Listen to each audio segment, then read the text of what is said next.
Toon World. என்னோட பேரு கிஷோர். என்னோட பேரு ராமு. என்னோட பேரு ரவி.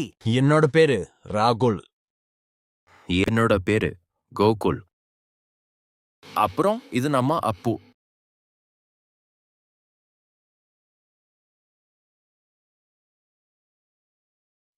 மேப்பில் இருக்கும் வரைபடம் வழியே காட்டுக்குள் எல்லோரும் நடந்து செல்கின்றனர். எல்லோரும் நடந்து போய்க் கொண்டிருக்கும் பொழுது ராகுல் சொல்கிறான், டேய் என்னடா இது இப்போவே பயமா இருக்குது. இன்னும் போக போக எப்படி இருக்குமோ தெரியலடா. டேய் என்னடா இது தெரியாம வந்து மாட்டிட்டோமா? டேய் ஆமாண்டா, எனக்கும் பயமாக தான்டா இருக்குது. வாங்கடா போயிடலாம். அப்பு கூட பாரா வித்தியாசமாக கத்துறா. ஆமாண்டா, இந்த புதையலை பூதம் காக்குன்னு எங்கள் பாட்டி கதையெல்லாம் சொல்லியிருக்காங்கடா. அந்த புதையல் மந்திரம் சொன்னால் மட்டும்தான் மேலே வருமா. அந்த மேலே வந்ததும் அந்த பூதம் யாரை முதல்ல பார்க்குதோ அவங்கள சாப்பிட்ருமாண்டா. எங்கள் பாட்டி சொல்லியிருக்காங்கடா. டே பயமாக இருக்குது, வாங்கடா போயிடலாம். டேய் யாரும் பயப்படாதீங்கடா. பூதம் கீதம்லாம் ஒன்றும் இல்லை.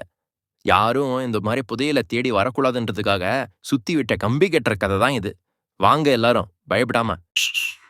இவனுங்க சொல்றதெல்லாம் கேட்கும்போது பயமாவும் இருக்கு, இந்த அனுபவம் புதுசாவும் இருக்கு, ஆர்வமாவும் இருக்கு. சரி வாங்க எல்லாரும் போலாம். இப்படியே பேசிக்கொண்டு நடந்து செல்லும் பொழுது எல்லோரும் சோர்வடைகின்றனர். பிறகு ஒரு மரத்தடியில் ஓய்வெடுக்கலாம் என்று முடிவெடுத்து ஓய்வெடுக்கின்றனர். சிறிது நேரம் ஓய்வின் பிறகு புதையலை தேடி கிளம்புகின்றனர்.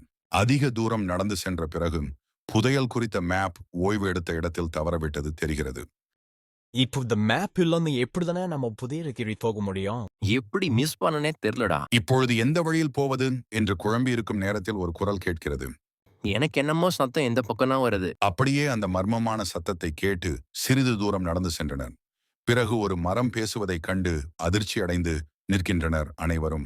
மரம் சொல்கிறது, என்னால் மட்டுமே இப்பொழுது உங்களுக்கு உதவ முடியும். சரியாக 2 மைல் தூரம் நடந்து சென்ற பிறகு இரட்டை மரம் அருகில் ஒரு தண்ணீர் குளம் ஒன்று வரும். அதில் உள்ள மீனிடம் சென்று பேசும் மரம் வழிகாட்டியது என்று சொல்லுங்கள். உங்களுக்கான வழி அதில் உள்ள மீன்கள் தெரியப்படுத்தும்.